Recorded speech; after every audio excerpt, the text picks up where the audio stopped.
It is time to bring in Arthur Schwartz, the food maven. Arthur joins us on a Monday morning to talk about what else? Food. And of course, we always love hearing from Arthur. And there's been many, many times where I try the recipes and they actually work out. Good morning, good morning, Arthur. Well, I'm not very good at following directions, Arthur. It's okay. It's okay. You have your own food. It's okay. I know you cook. You don't have to follow my directions. I do follow directions because I'm curious about what the author of the recipe meant.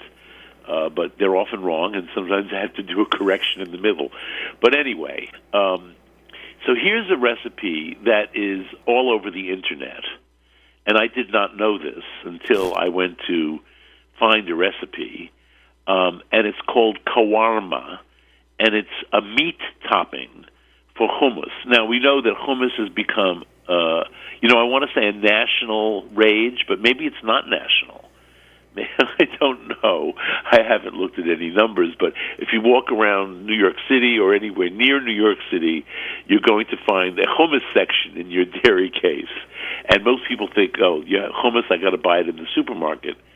I have maybe once bought hummus in the supermarket just to see what it tasted like, and it wasn't up to my standard, which is my little food processor hummus, which takes literally 5 minutes to make, and we use a can of chickpeas, and tastes so much better than anything. I'm assuming it tastes better. People tell me it tastes better than anything you can buy in the supermarket.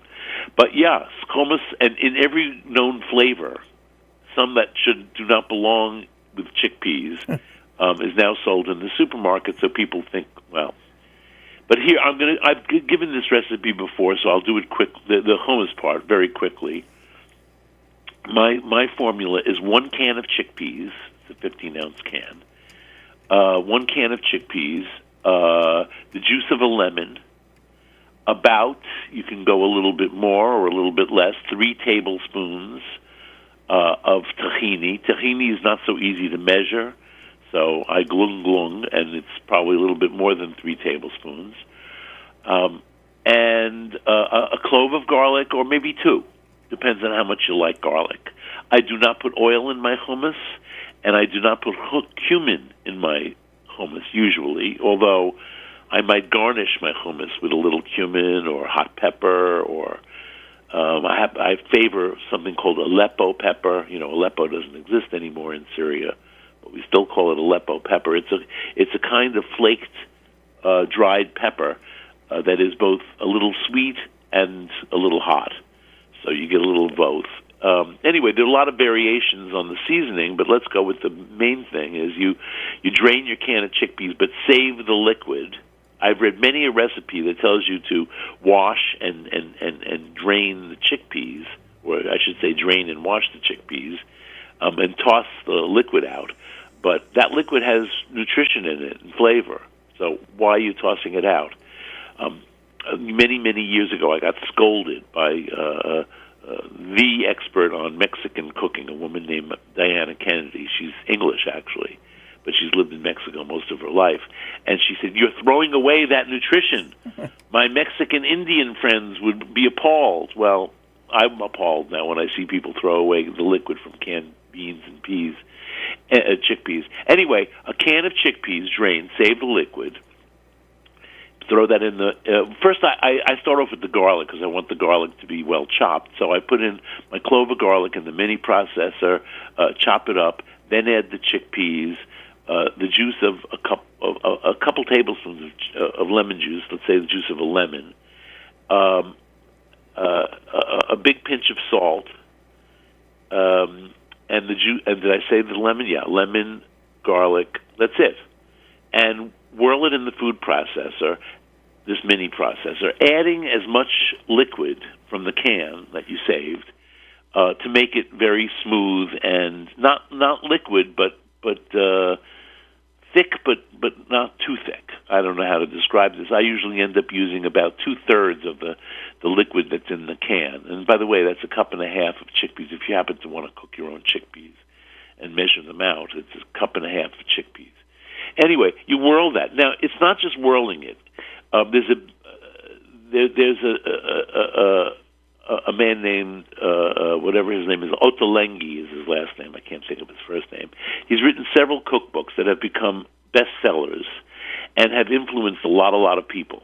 But as I've said of other cookbook authors, if you leave off the last three ingredients, it's a good recipe. I mean, I just find that Ottolenghi has too much stuff in almost everything he makes, and he makes a big deal out of stuff that it doesn't need to be made a big deal. For instance, the chickpeas, he has you peeling the chickpeas. Now, if you cook chickpeas, the skins will come off readily. But in the end, it doesn't matter. In the end, I say it's good roughage. And if you pulse and then puree and pulse and puree in your mini processor, you will end up with a super silky smooth mixture, which is what your goal is. And it's more processing than you think. Taste it. If it's still a little grainy, process more. And it takes a few minutes, but it's just like turning on the machine. That's it. So there's your hummus. And you can make that ahead. Actually, you can make it a couple of days ahead if you want. The meat mixture, I want hot. So I've been topping it with something that I think Ottolenghi actually popularized this word, kawarma, which in fact is a Turkish word. And in fact, in Turkish, it means a meat that has been preserved in fat and then is used as an ingredient itself. In different things, but in this case, in the Israeli case, it's just ground lamb or beef, spiced, seasoned, I should say, because doesn't have to be spicy hot or anything, and then put on top of the hummus. It makes a great dinner, I have to say. We eat this not frequently, but when I think of it, which is often enough.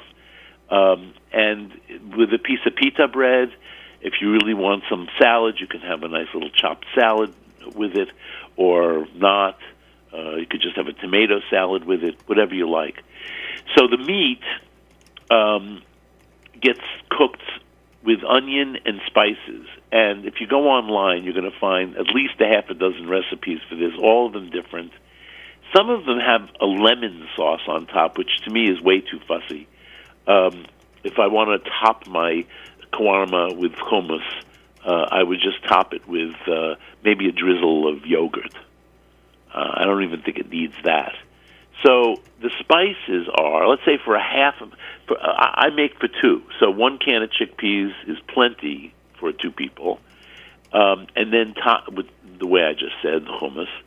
And the meat, for a half a pound of ground meat, could be lamb or beef, I use, let's say, 2 rounded teaspoons of sweet paprika, a rounded half teaspoon of cumin, a rounded half teaspoon of cinnamon, a rounded, well, maybe say a whole teaspoon of dried oregano. And if you have allspice, ground allspice in the house, you can put a big pinch of allspice in there. And then pepper. So it depends on what kind of pepper you like. I use the Aleppo pepper, and I use almost a whole teaspoon of it.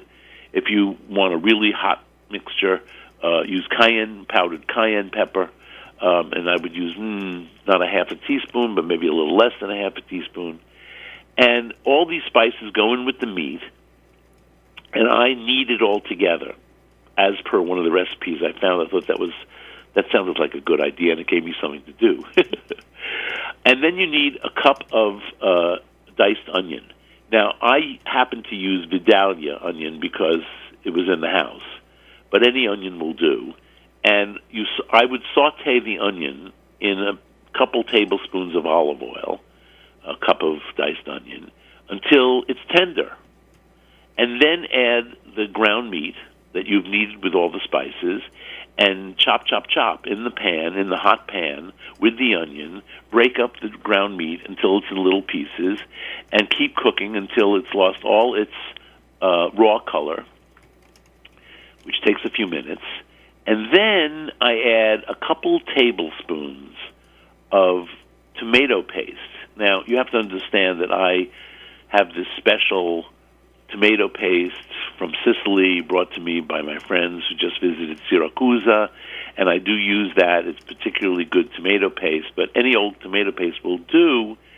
But I'm not sure that I want to open a can of tomato paste just for 2 tablespoons. So I do keep in the house tubed, that I buy in the supermarket, tomato paste in a tube, because that you can put back in the refrigerator after you've taken 2 tablespoons, and the rest won't get moldy or spoil. By the way, my tomato paste that I get from Sicily is so dense, is so lacking in moisture, I don't know how to phrase that, that it does not go moldy. And you can keep it in the refrigerator. I have actually kept it for years, literally years. And it does oxidize a bit, but I like that flavor, too. So now I happen to have fresh, that brought to me fairly recently, like months ago, only a couple, 3 months ago. So you put in 2 tablespoons of tomato paste into this ground meat mixture that you've sautéed, and about a half a cup of water. And what I do is I push the meat aside, and I put the tomato paste in the pan, and with a fork, I dissolve the tomato paste in the water before I incorporate it all into the meat. And then you just let the meat sizzle with this tomato sauce until all the liquid is pretty much evaporated and the meat is sizzling in fat. And that's it. It only takes 2 or 3 minutes, by the way. It doesn't take very long to evaporate a half a cup of water in a skillet. So, and I use like my 8-inch skillet for all this, for a half a pound of meat. It's enough. And that's it. And that, I'm sorry, I forgot. And you finish it off with a nice amount of chopped parsley.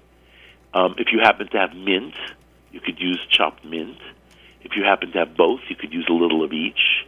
And then just before, and after it's off the stove, I add another squeeze of lemon, let's say the juice of another half a lemon. It perks up the whole flavor. And that's it. Salt. Did I say salt? Salt. You don't need pepper because you've added either Aleppo pepper or cayenne pepper or some other flaked pepper or ground pepper. So, but you do need salt, and maybe a half a teaspoon, a little bit more of salt. You'll taste the piece of meat and you'll decide. And that's it. You put that warm meat mixture on top of your hummus, which should be at room temperature, and you've got dinner. You can garnish that also, if you happen to have in the house, with some pine nuts. I never have those in the house anymore because they're so hideously expensive. And I do know at Costco you can buy them at a good price, but then you have to buy such a large quantity. I have to keep thinking, I need to make something with pine nuts just to use up these pine nuts. Then again, there is something called torta della nonna, grandma's tart, which is basically a pine nut pie. If you do buy pine nuts in bulk to save money, it's something you could use a lot of pine nuts in. Anyway, it's really delicious. It's really filling, especially if you've got a nice piece of whole wheat pita with it. But then, if you're, eschewing meat these days, there's another version of hummus topped with mushrooms, totally vegetarian. In that case, I saute the onion first until it's tender. It takes about 5 minutes or so. And then I add sliced mushrooms. I prefer cremini to the plain old white ones, but whatever you have. They happen to be on sale in my supermarket the other day, so I'm very well stocked with cremini, and I might do that today, in fact. But if you want to make it fancy, you can use some wild mushrooms. If they're big ones, cut them up, and if they're small ones, you can leave them tiny and whole. And saute those with the onion until they exude their liquid, which they will at over medium heat, and then continue to cook them until they start to get a little browned. And season that with, I don't know, I like the combination of hot pepper or my Aleppo pepper with cumin. But you can make up your own seasoning for that. A little nutmeg. Nutmeg is always terrific with mushrooms. A little cinnamon, as I said, a little allspice. You can make up your own. And then some parsley or mint, whichever. And that's it. And I would put that on the hummus hot. But on the other hand, the mushrooms, not so much the meat, but the mushrooms are very good at room temperature. So you can make that all ahead of time and just take your room temperature hummus and spread it on a plate and put on top the spiced mushrooms. So I have a hummus. Yes. I have a hummus question from the recipe. Yes. When does the tahini go in? Pardon me? When does the tahini go in? Oh, did I? Oh, in the food processor. Yeah. I failed to mention that. Thank you. Okay, so it's chickpeas, lemon juice, garlic, tahini, salt, and some of the liquid from the chickpea juice. can. By the way, if you want to cook your own chickpeas, be my guest. Chickpeas take forever. Why? To get soft. However, the trick is, and Ottolenghi uses this trick, is it's not so much a trick as a method. A little baking soda will help tenderize the chickpeas. Now, I learned in home economics in junior high school. I had it. I'm old enough. They were just beginning to give home economics to boys as well as girls. I had to go to shop, and then too. they stopped it altogether. So now even girls don't know anything about home economics. But anyway, they taught us that we shouldn't do this because it destroys the B vitamins in the beans, and in fact, it does. It does destroy some B vitamins in the beans. Now, if you're living on beans alone, this would be important. But if you're not living on beans alone, you can sacrifice some B vitamins for the tenderness of and the shortening of the cooking. In fact, just the other day, I had these beans that I bought over a year ago, and even from the beginning, when they were freshly bought, and I knew they were freshly harvested, they were a tough bean to get tender. You could cook them for a very, very long time, and still there'd be some hard ones. So the other day, I was using up the last of these. I had a small quantity, maybe it was a half a cup, 2/3 of a cup, and I was going to put them in a pot of soup, which I did.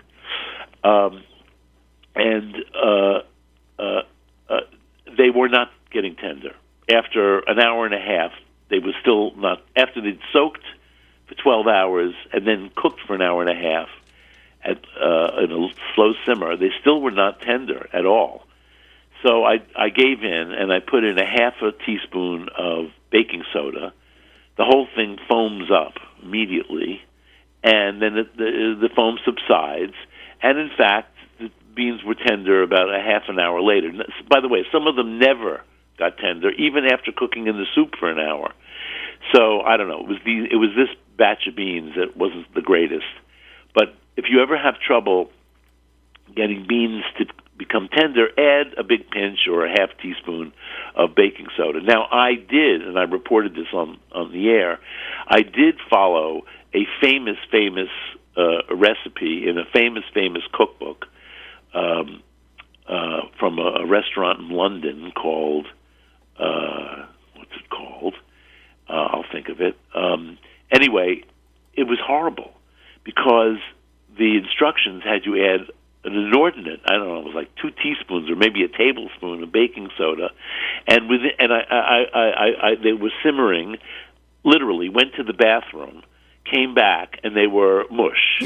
So be careful with this baking soda method. You will find that it can be overdone. Now, Ottolenghi, I saw, he adds baking soda to his chickpeas when he cooks them, and then he swears that the smoothness is the result of peeling all these chickpeas. Now, it's true, the chickpea peels come off rather easily. Some of them even will float to the top, but it's still what I call harem food. You need a harem to get this on the table. You need a lot of hands to get this on the table. It's not for a singular cook, I don't think, to peel chickpeas, unless you have nothing else to do except sit at the table and peel chickpeas after they're cooked. But in fact, hummus made with freshly cooked chickpeas has a slight edge over the canned ones. But I buy Goya brand chickpeas. They're terrific. And Goya actually now has an organic chickpea. It comes in a different colored can.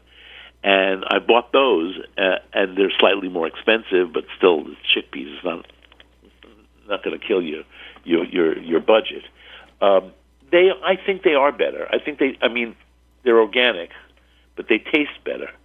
they actually have a little edge of sweetness to them that I like. And by the way, if you ever buy, I see these around now finally, after years of my buying freshly harvested green chickpeas still in their pods from my produce market that caters to all these different ethnic groups.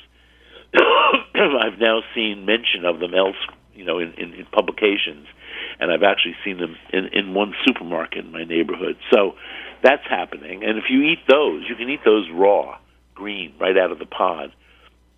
You'll taste that a fresh chickpea has an edge of sweetness that a canned chickpea doesn't, and that I'm feeling like these organics do. So anyway, I like canned chickpeas. I don't love other canned beans and legumes, especially. There is I keep a can of cannellini beans in the house just in case. But truly, if I want a cannellini, the long white bean used to be called white kidney beans, but they're not really. You can cook those in 45 minutes to an hour, so it's not a big deal. And there you go. And by the way, this is very good party food. If you're trying to plan something for the holiday season, a platter of hummus with a meat topping or a mushroom topping, I think, a terrific party food. I mean, I think that's why hummus became so popular, because it's one of those, Super Bowl dips. Right. True? Yeah, I suppose. I don't know. I don't know. I don't know how many. I don't know how many people dip their their, what are those called? In pita? No, pita and hummus is great. I was just thinking of I'm absolutely blanking on it. It's not Cheetos, but it's Doritos. Doritos. It's Doritos in. I don't know if Doritos. They're chips. Right. They're corn chips. I don't think corn chips go with hummus. That's what I'm trying to say. But you can make pita chips. Right, and they're great. Actually, when I have pita that's a little over the hill, yep, getting a little dried out, because we don't need it a whole package at a time. Well, we can. What I do is I take a scissors and cut the pita into two halves around the edge. Right. You can stack up a bunch of these, and then cut them into wedges, and then spread it out on a baking sheet. You can either brush or spray them with olive oil or not. You can sprinkle them with a seasoning or not. Cumin is always a good one. Just salt is also always a good one, too. And stick them in the oven, in a low oven, let's say 300-degree oven, until they're crisp and until they're crisp. About how long? And then you've got pita chips. I guess you can buy these days, too. Sure, but about how long do you keep them in the oven? 20 minutes, 15, 30? Yeah, probably 20 minutes or so. Yeah, at 300 degrees, at least 20 minutes, I would think. Right. I'm just trying to do till parameters. They're crisp. Yeah. No, I understand. Yeah. It's not all day. It doesn't take all day. Right. It doesn't take 10 minutes either. So it's somewhere in between 10 minutes and all day. All right. Now I've got a difficult question. By the way, you can put them in if you have something else in the oven, you can put them in at a different temperature. If it's higher, they're going to be faster and get a little browner, and if they're slower, they'll just get dry. Right, and you just have to keep an eye on it. So here is, and I don't know if this is possible, but if you were talking to someone who basically didn't have the palate that liked, that let's just say didn't like cumin, for example. Leave it out. How would you season the meat for someone who doesn't like cumin? Just leave out the cumin. I don't know, a little allspice, a little nutmeg, a little cinnamon. Yeah, who didn't like that? Some kind of pepper flakes, parsley. If you weren't using the cinnamon, if you weren't going in the cinnamon card, if you're not going to use any of those things, then you don't have spiced meat. Right. What spices do you? How about we start with this? What spices do you like? Any herbs. I love herbs and meat. Well, this needs spices because it's called spiced meat for a reason, because it's got spices in it. How about shallots and herbs? If you don't like any of those spices, I would make another recipe. So what I'm wondering is, that's very funny. I would not make this dish. I understand. If you don't like spices, but it sounds you can't make spiced beef. Here's what I'm wondering: can you make spiced beef using shallots and herbs and pepper and? Well, Well, you can do anything you like, Jill, but it's not the same thing. I totally understand that, but I'm wondering, does it Well, go... yes, of course you can. Nobody's going to stop you. Does it go with the hummus is what I'm asking. Yeah, sure. Okay, that's it. Put a bunch of herbs in there. But it's not at all the same. I totally understand that. It wouldn't taste nearly... I'm just wondering... Yeah. You don't eat any of those spices? Not on meat. Not on meat? Yeah, not on meat. Sorry. No cinnamon? No, right. I prefer cinnamon on savory things. Actually, I'm not a big cinnamon fan in sweet things. Right. And the same, for me, it's mint also. I prefer mint with meat and savory things than I do, like, with mint ice cream. I don't like. So, if you don't eat any of those spices, you move on to eat something else. No, I totally understand. It's the idea of it on hummus sounded great, and I just wondered... Yeah, I know, but you need to season it somehow. Yeah, but... And I think herbs would do it if you use enough of them. If you use parsley, mint... Right. I don't know. Parsley take some ground lamb... together. You might as well have tabbouleh. Okay. Which is parsley and mint. Okay. And you could take parsley, mint, and lemon. You could put lemon, and you can make meat in it. Look, you can do anything you want. You can take Italian meat sauce and put it on top of your hummus. It probably would be delicious. But I don't know about that, but I mean, well, why not? No reason. No reason, but I was just thinking if you take lamb and as you said, mint and rosemary and lemon and garlic. And you can. Yeah, it sounds nice. You could probably. It sounds nice. It'd be okay. Okay. I think you have an issue here for therapy, though. Okay, no problem. I have no doubt. Well, after listening to the last 5 minutes, I'm going to therapy. Yeah, exactly. No, I'm just not going to make it. That's real simple. I just wondered if it would. No, it's like you asked me, how do you make aioli without garlic? Well, I mean, the definition of aioli is garlic mayonnaise. That's the definition. Yeah. So if you're going to make aioli without garlic, it's going to be something else. You're not going to make. By the way, there is something else out there. I once had a big argument with a chef on my WOR radio show because he was making what he called aioli with no garlic, but with, God knows, with other things. And I said, but that's not really aioli. Aioli is, by definition, garlic. Well, he argued with me. He won, by the way, because now I see everything aioli, even when it's not with garlic. That's right, and I was just going to say that's a problem. That's a word that has become meaningless because it can be anything. That is true, and I'm still recovering from ivu. Emu? Yeah. What's emu? Ivu, EVOO. Oh, well, that's not in my vocabulary. I understand. So I'm not recovering. Extra virgin olive oil. Right. I got it. Yeah, I think Rachel Ray started that, but I do watch Rachel Ray from time to time. Her 30-minute meals is a nice show. Okay. Because she does something in real time, which is fun. But she doesn't. I notice she doesn't say that anymore. It's like that knife that she made popular, the sonkuto, whatever it's called. It's that straight-bladed knife. It's a short blade, and I always called it the Rachel Ray knife because I could never remember the Japanese name for it.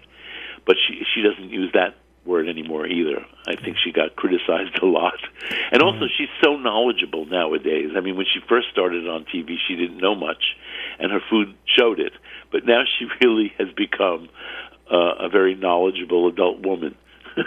All right. With that being said, I mean, it sounds like I'm a Rachel Ray fan, and I guess I have become a Rachel Ray fan. Yay. Have a Merry Christmas and Happy Holidays. Merry Christmas, everybody. Happy Hanukkah, Merry Christmas. I was going to give a recipe for eggnog, but I think I'll save that for New Year. Okay. So we can all... I wake up in the morning and turn the news on, and is it any wonder that I'm stressed the rest of the day? All right, just be prepared. I could use some eggnog on New Year's. Just be prepared. When you give your recipe for eggnog, Jill's going to want eggnog without egg in it. So I understand. Oh, I forgot. Just joking. I want, she was going to ask me for hummus without chickpeas. Now there is such a thing now. In fact, just You've quickly, already solved it with we went to a aioli, friend's house without garlic. Leah Koenig, who is like the #1 Jewish food writer these days, and Leah has a new book, by the way, too. So we go to Leah's house for dinner, and she serves something orange, and Bob is loving it. And he says, "Oh, what is this?" And she said, "It's sweet potato hummus." I said, "Oh, Bob doesn't eat sweet potatoes." Oh, he does now. All right. But he ate that because she called it hummus, so he didn't know what it was. Okay. No wonder you're fighting All right. with me. All right. Merry Christmas. Oh. And Happy Hanukkah. Yeah, right. we would said Started that first. last night. Yes, Yes. it did. All All right. right. Yeah, we had a big party here in Grand Army Plaza in Brooklyn. It's the country's largest menorah. It's placed right in front of my door. As if people didn't know you were Jewish. All right. All right. Take Okay. care, everybody. Thanks. Arthur Schwartz, the Food Maven, here on Robin Hood Radio and the Robin Hood Radio Network. Underwriting support for Arthur Schwartz, the Food Maven, John Andrews Restaurant on the Hillsdale Road in South Egremont, 413-528-3467, on the web, jarestaurant.com. Rubiners Cheesemongers and Grocers on Main Street in Great Barrington, 413-528-0488, rubiners.com. Hillsdale Home Chef, more information, 518-325-7000, hgshomechef.com.